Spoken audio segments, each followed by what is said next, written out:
Bagaimana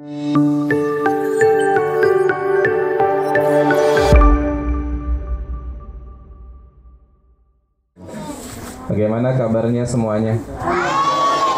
Alhamdulillah. Sudah pada makan belum? Belum. Alhamdulillah. Ibu udah makan belum, Bu? Ditanya ibu. Ibu-ibu udah pada makan belum? Belum. Ya. Alhamdulillah jamaah sekalian. Kita bersyukur kepada Allah Subhanahu wa taala. Di malam ini kita dikumpulkan dalam acara Isra Mi'raj dan tawakufan likudumi syahri Ramadan. Beruntung banget nih kita diistimewakan oleh Allah Subhanahu wa taala untuk hadir di tempat yang baik. Salah satunya Ibu, kalau ingin mengetahui orang yang baik, yang dikehendaki baik, orang yang bagaimana sih? Orang yang hidupnya selalu Allah berikan untuk hadir di kesempatan yang baik-baik. Jadi kalau Ibu nih semasa hidup atau adik-adik, kita semasa hidup ini sering Allah hadirkan di tempat yang baik. Mudah-mudahan nanti Allah kalau wafatin kita pun dalam keadaan yang baik jamaah sekalian. Ya, kalau kita bicara tentang Isra wal Mi'raj, itu adanya cinta semuanya. Cinta Allah kepada Nabi kita Muhammad SAW. Nah sekarang bagaimana nih kita sebagai umatnya biar kita cinta sama Rasulullah? Salah satunya adik-adik, cinta kepada Rasulullah adalah kita selalu membaca salawat kepada Nabi Muhammad SAW. Saya tanya, yang pada hadir, pengen gak kita mimpi berjumpa dengan Rasulullah? Mau. Ya, pengen gak kalau tidur kita ngimpinya ketemu dengan Nabi? Pengen jamaah sekalian. Pengen banget ibu semuanya. Karena Nabi wajahnya indah banget.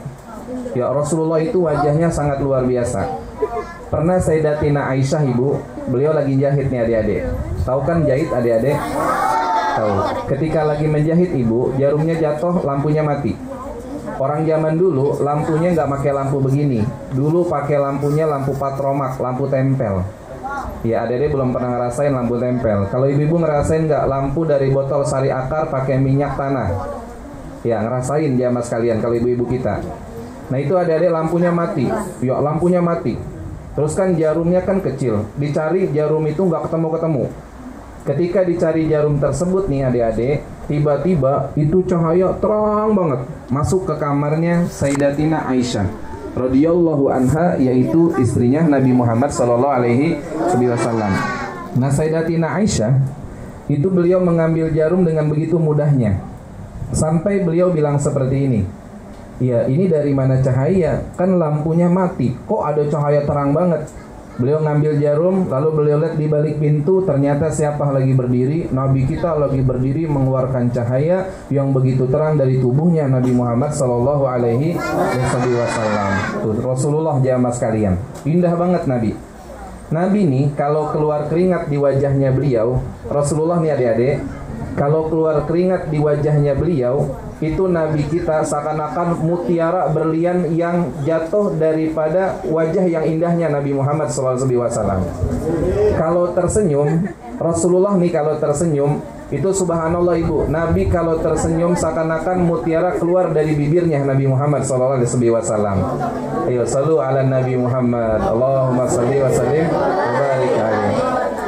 Ya Allah, beruntung banget ibu, anak-anak kita ini diajarin untuk salawat kepada Nabi Muhammad SAW.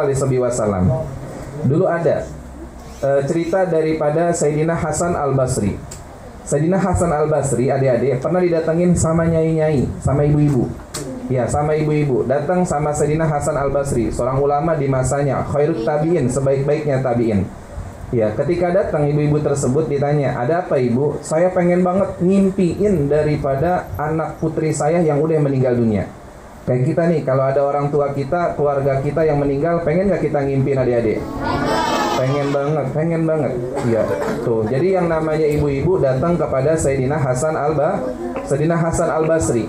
Akhirnya kata Sayyidina Hasan Al-Basri begini, Bu, kalau pengen ngimpiin anak yang meninggal dunia, ibu sholat aja 2 rakaat. Sholat hajat jamaah sekalian, minta biar supaya bisa mimpi anak putrinya yang telah meninggal dunia. Kan kalau di dalam syariat adik-adik ibu-ibu ada namanya sholat sunatan hadiah. Jadi kalau kita nih punya keluarga meninggal dunia, boleh tuh kita kirimin hadiah dengan sholat 2 rakaat. Dibilang siapa orang yang mengirimkan hadiah kepada almarhum atau almarhumah yang udah meninggal dunia, itu akan Allah utus 1000 malaikat yang bakal bawa doa, yang gak bakal doa tersebut atau hadiah tersebut habis sampai hari kiamatnya Allah Subhanahu Wa Taala. Disebut namanya sholat sunatan hadiah jamaah sekalian. Ya, nah kemudian ibu itu sholat. Ketika sholatnya adik-adik malamnya ngimpi. Malamnya mimpi dia nangis. Kenapa? Anaknya ternyata sedang berada di dalam siksa kuburnya Allah Subhanahu Wa Taala.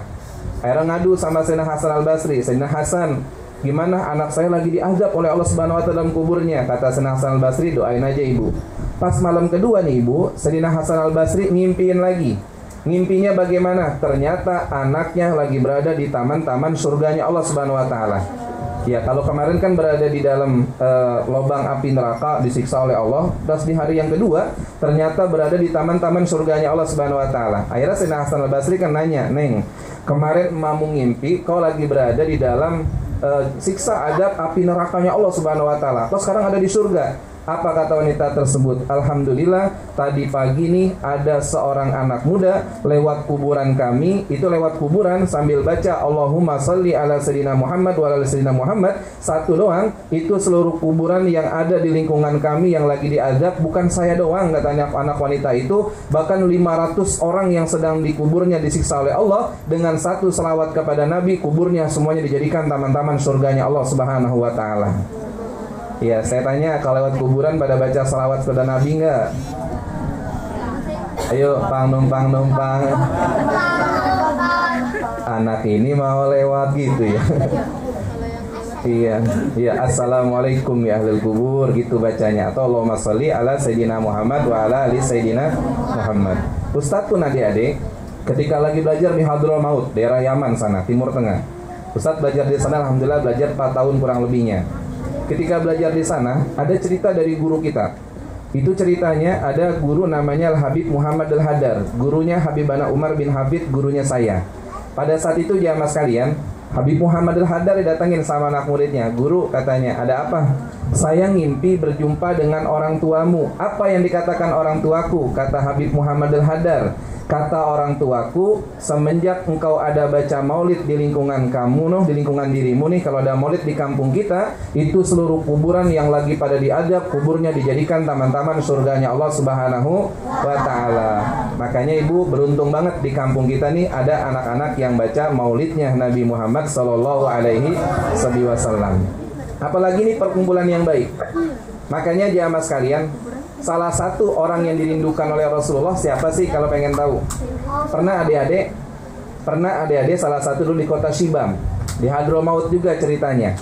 Ada seorang wali ngimpi berjumpa dengan Rasulullah.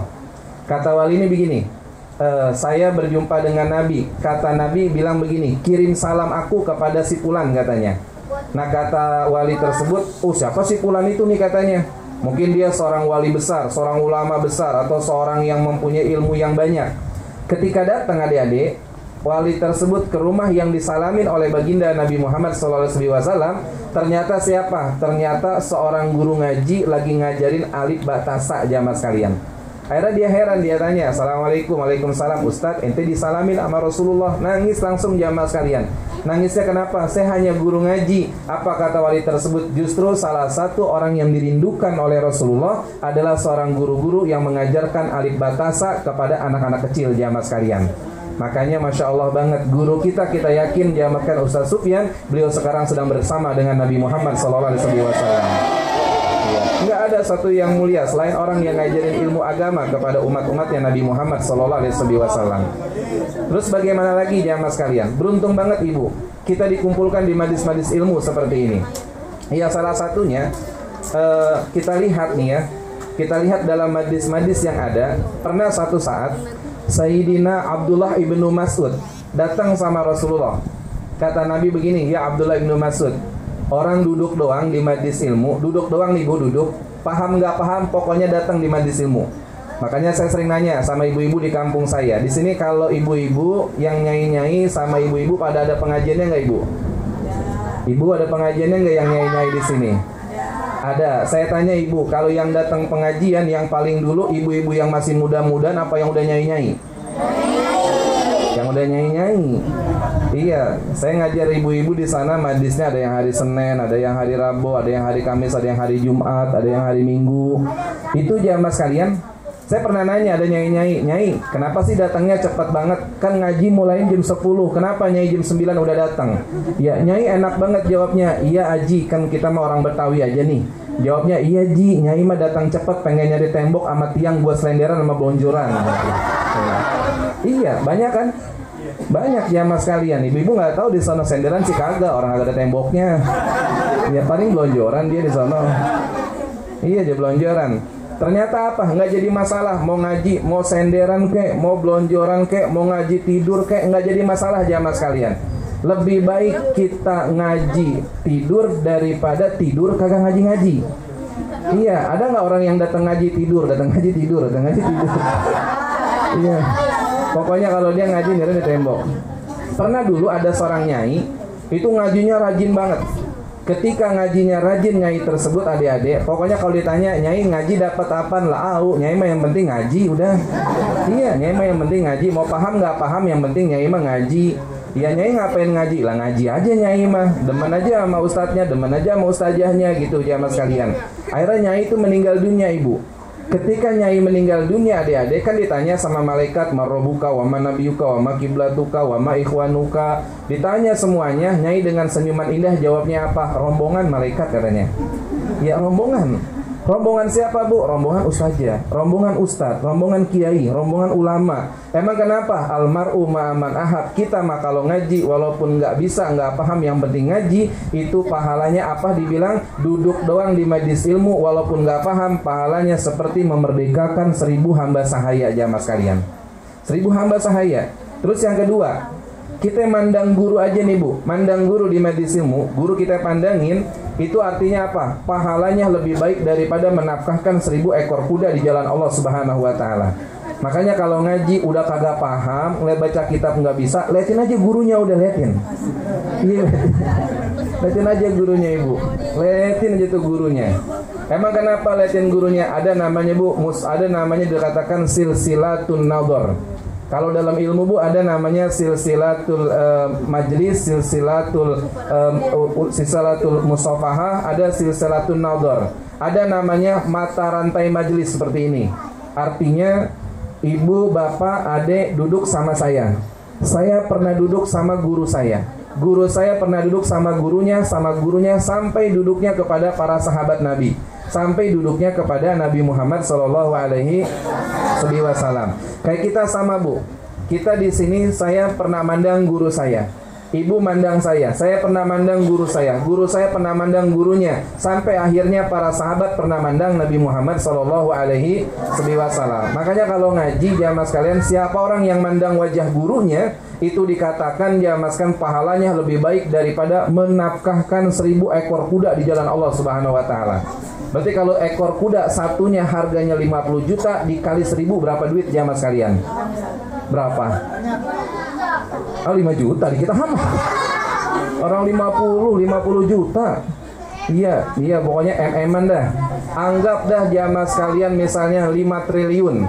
Kita mandang guru doang pahalanya 5 triliun, mau nggak kira-kira? Mau jamaah sekalian. Terus yang ketiga, kalau ketemu guru ucapin assalamualaikum. Jadi siapa orang yang ketemu gurunya mengucapkan assalamualaikum, itu pahalanya dikatakan lebih baik daripada ibadah 1000 tahun lamanya jamaah sekalian. Saya tanya, adik-adik kalau ketemu ustazah pada assalamualaikum nggak? Ibu-ibu kalau ketemu guru assalamualaikum apa langsung nanya, mau kemana ustazah? Iya, bojong. Iya, kebanyakan ngumpet atau ustazah mau kemana? Assalamualaikum dulu.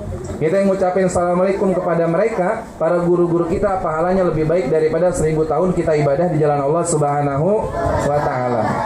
Terus apalagi jamaah sekalian? Nih, ya ibu-ibu beruntung banget. Beruntung banget kita punya anak hadir di tempat yang mulia ini. Kenapa beruntungnya?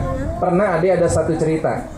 Di zaman dahulu ada orang tua meninggal dunia bu, punya anak nggak ada yang bisa ngajiin. Jadi punya anak nggak ada yang bisa ngajin. Nih dek, kita kalau udah gede nih, udah tua, kita meninggal. Kalau nggak ada yang ngajin anak kita sedih nggak kira-kira? Sedih banget. Apalagi anak zaman sekarang bu. Anak zaman sekarang orang tua meninggal dunia bukan dibacain Yasin, bukan dibacain Al-Quran, tapi diapain? Dipoto, dibikin status. Iya, emang betul. Ibu-ibu no tanya, masak jengkol juga bikin status.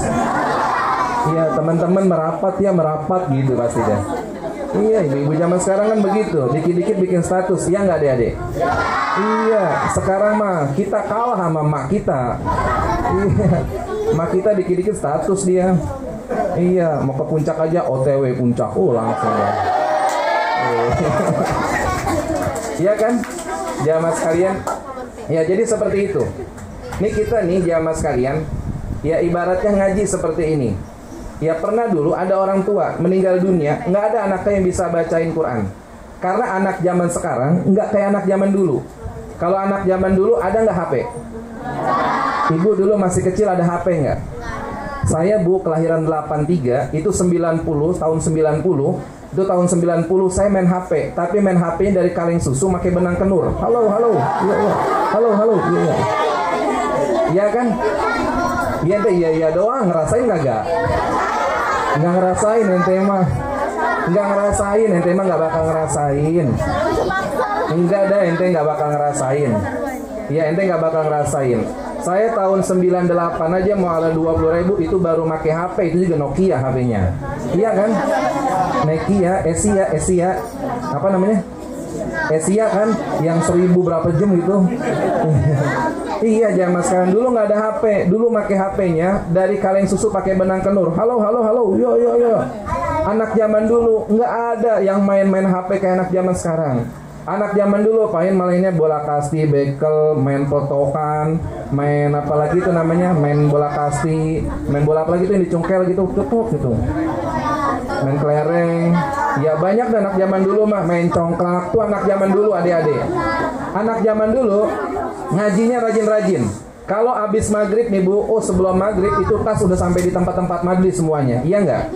Iya anak-anak zaman dulu. Dan zaman dulu ngajinya kita nggak ada ikro. Ikro mah baru sekarang aja. Dulu di zaman kita masih kecil bu ada ikro nggak? Nggak ada. Adanya juz amma. Kalau ngeja alif patah a, alif kasro i, alif doma u, a i u, ba patah ba kasro bi, ba doma bu. Tok 2 di atas, tok 2 di bawah, tok 2 tidak pentun, tintun. Ditawain kita sama sekarang sama dia. Orang Jepang nggak paham. Ibu-ibu paham nggak kalau yang kayak gitu? Adik-adik bisa nggak ngeja kayak gitu? Nggak bisa. Jo 2 di atas, jo 2 di bawah, jo 2 tidak penjun, jun. Ditawain lagi saya. Iya, di zaman dulu kita masih kecil ngajinya kayak gitu adik-adik. Dan orang-orang zaman dulu Masya Allah banget, kalau habis maghrib nggak ada yang berani keluar dulu mah. Nih kalau kita keluar maghrib, mak kita ngomong begini, Neng jangan keluar maghrib. Emang kenapa mak? Ntar ada kolong wewe. Iya kan? Iya ada kolong wewe. Tahu nggak bahasa kayak gitu? Tahu, cuman ente mah nggak bakal takut sekarang. Orang nggak ada susukan sekarang mah. Iya, dulu mah ada susukan, ada pohon-pohon gede. Dulu mah, sekarang mah ente nanya, kolong wewe apaan mak? Paling begitu yang dia tanya. Iya, alhasil nih adik-adik, ini orang tua dikuburnya diazab gara-gara apa? Gara-gara nggak punya anak yang bisa baca Al-Quran. Akhirnya anaknya gede ibu. Ketika anaknya gede, dia ngaji ke rumah ustadz atau ustazah. Nih kayak sekarang nih, anaknya baru usia 4 tahun, 5 tahun, ngaji ke rumah guru. Itu baru baca Bismillahirrahmanirrahim. Artinya anaknya gede tuh. Ketika gede dia nikah kan dia punya cucu. Itu cucunya baru ngaji ke rumah seorang ustadz atau ustazah, baru baca Bismillahirrahmanirrahim. Langsung kuburan kakeknya dijadiin taman-taman surganya Allah Subhanahu Ta'ala. Gara-gara apa? Gara-gara punya cucu bisa baca Bismillahirrahmanirrahim. Jamaah sekalian, makanya bahagia banget ibu. Ini yang bakal nyenengin kita nanti. Ini yang bakal buat kita bahagia kita di dalam kuburnya Allah Subhanahu wa Ta'ala. Ada lagi kisah adik. Kisahnya apa? Kisahnya dulu ada seorang ulama lagi berjalan capek. Mampirlah ulama itu di kuburan. Karena kuburan zaman dulu luas. masih ada balainya, masih banyak pohon yang rindang. Tidur dah ulama di situ. Ketika tidur nih Bu, ulama itu ngimpi. Ngimpinya adik-adik ulama tersebut itu orang yang di kuburan semuanya lagi pada berebut hadiah. Lagi pada berebut hadiah, ngambil hadiah dari doanya orang-orang yang beriman kepada Allah Subhanahu wa taala. Ketika itu ada satu orang tua enggak berebut hadiah. Akhirnya dia nanya, Bu, Bapak kenapa enggak berebut hadiah kayak orang yang pada berebut hadiah?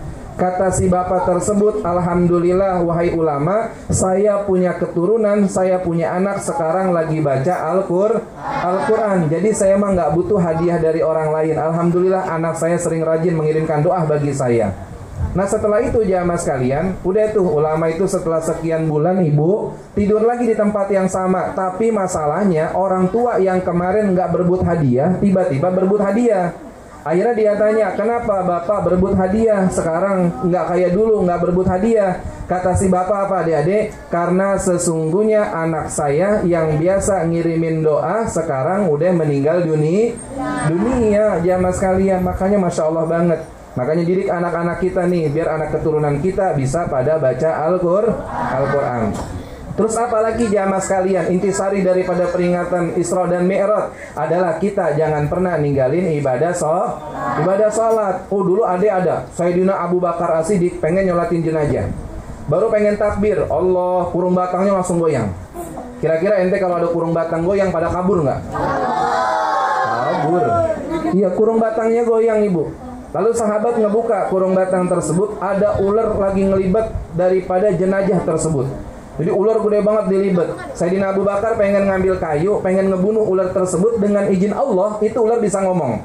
Kata ular, la tadrubuni ya Sayyidina Abu Bakrin, ya sahabat Nabi. Jangan kau bunuh saya, wahai Sayyidina Abu Bakar, wahai sahabat Nabi. Saya ini diperintahkan oleh Allah untuk mengazab ini jenazah katanya. Kata Sayyidina Abu Bakar As-Siddiq, emang kenapa wahai ular katanya? Karena ini jenazah semasa hidupnya dia sering banget ninggalin ibadah sholatnya jamaah sekalian. Terus yang kedua apalagi? Ustadz pernah lagi belajar di daerah Yaman. Yaman perbatasannya Oman adik-adik. Ada di situ di mana anak muda meninggal dia. Baru dikuburin sebentar doang, orang belum pada pergi, baru mau pergi doang. Usianya sekitar 5 atau 16 tahun 15 tahun atau 16 tahun. Masih muda nih syukuran abang-abang kita. Ketika baru dikuburin, kuburannya langsung meledak. Itu perutnya pada kebakar, matanya juga pada gesang semua, pipinya pada gesang semuanya. Masih muda banget. Orang pada heran, lah ini kan orang masih muda, kok bisa begini? Ditanya ibundanya, ibu kenapa ini anak kok bisa seperti ini? Kata ibunya sambil nangis, ketahuilah wahai saudaraku, anak saya semasa hidupnya dari dia balik, dia tidak pernah mengerjakan ibadah sholatnya jamaah sekalian. Makanya sholatnya yang rajin. Pernah juga ada satu saat begini ibu, Sayyidina Abu Bakar, Rasulullah SAW, para sahabatnya lagi pada duduk satu majlis. Ketika lagi duduk adik-adik, ada anak muda nangis datang menemui Nabi. Ya Rasulullah katanya, tolongin dong katanya. Tolongin apa? Orang tua saya meninggal dunia, jenazahnya nggak ada yang ngurusin. Akhirnya kata Nabi, sahabat tengokin deh jenazahnya, emang kenapa itu nggak ada yang ngurusin? Akhirnya pada saat ditengok, sahabat semuanya pada heran. Karena adik, muka jenazahnya itu seperti babi hutan berwarna hitam. Tuh, kenal nggak babi hutan? Kenal. Serembat sahabat langsung kaget, ngeri, ngadu sama Nabi. Nabi datang, diusap dengan tangan yang mulia, berubah lagi seperti manusia biasa. Dimandiin, dikafanin, disolatin, dikuburin. Orang kalau mau dikuburin mukanya dibuka nggak? Dibuka, mau ditempelin ke tanah. Pas mau dibuka nih adik-adik, ibu-ibu, wajahnya berubah lagi jadi seperti babi hutan berwarna hitam. Akhirnya Nabi nanya, anak muda, ente, orang tua ente nih katanya, emang apa sih kerjaannya sampai seperti ini? Akhirnya kata anak muda sambil nangis, orang tua saya semasa hidupnya dia sering banget ninggalin ibadah sholat. Akhirnya Nabi bilang begini, siapapun di antara kalian yang nanti suka ninggalin ibadah sholat, maka ketahuilah dia akan dikuburnya, akan Allah jadikan seperti babi hutan yang berwarna hitam. Naudzubillahi min dzalik jamaah sekalian. Ayo semuanya biar pada semangat. Nih kita tawakufan dari majlis ini bukan berhenti dalam ibadah adik-adik. Ntar banyakin baca Al-Quran, biar sopan sama orang tua. Walaupun udah pemberhentian di majlis, ya main-main ke majlis jamaah sekalian. Kenapa? Salah satunya jamaah sekalian, orang yang cinta kepada para alim ulama, cinta kepada para ustazah, cinta kepada guru-gurunya, nanti dia akan berkumpul bersama dengan orang yang mereka cintai. Amin ya robbal alamin. Makanya mudah-mudahan nih dengan acara Isra Mi'raj ini, dengan tawafufan ini, bawa berkah bagi kita semuanya. Dan mudah-mudahan dengan acara ini nih kita doain wabil khusus orang tua kita ayahanda almarhum Ustaz Sufyan bin Haji Syafi, Allah jadikan kuburnya teman-teman surganya Allah Subhanahu wa taala. Dan kita doakan juga ibunda ustazah kita biar sehat selalu, biar panjang umurnya, Allah bahagiakan kehidupannya.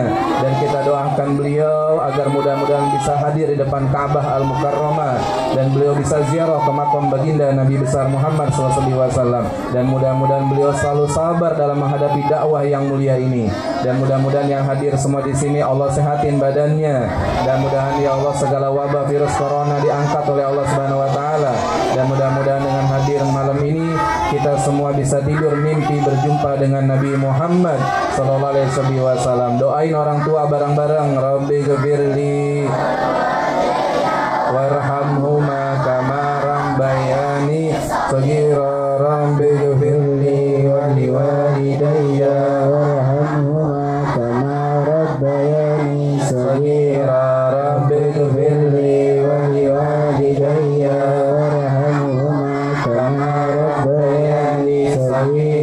Rabbana atina fid dunya wa fil akhirati hasanah wa qina adzabannar. Wa sallallahu ala sayyidina wa nabiyina Muhammadin sayyidil mursalin wa sahbihi ajmain walhamdulillahi rabbil alamin. Qabul. Ya, itu saja jamaah sekalian dapat saya sampaikan. Dan juga sekali lagi saya minta maaf khususnya kepada ustazah kita yang seyogianya malam ini saya fokus di sini, tapi banyak teman-teman yang minta juga, jadi saya juga nggak enak hati harus mengabulkan hajat mereka. Sampai tadi niatnya sebelum ceramah pengen makan, nggak ada makanannya. Iya, jadi ntar makannya dibungkus aja ustazah ya. Iya, saya mah nggak malu-malu, minta aja udah. Iya. Kalau ditanya makanan saya bakal jawab mau makan apa. Tapi tanya yang lain saya nggak bakal jawab. Iya. Mudah-mudahan biar pada sehat semuanya adik-adik ya. Amin ya Allah. Amin. Pada semangat enggak semuanya? Semangat. Masih cinta enggak dengan Majlis Fuadul Mustafa? Cinta Fuadul Mustafa artinya hatinya Nabi Muhammad sallallahu alaihi wasallam. Ya, itu saja yang dapat saya sampaikan. Lebih kurangnya mohon dibukakan pintu maaf yang sebesar-besarnya. Assalamualaikum warahmatullahi wabarakatuh.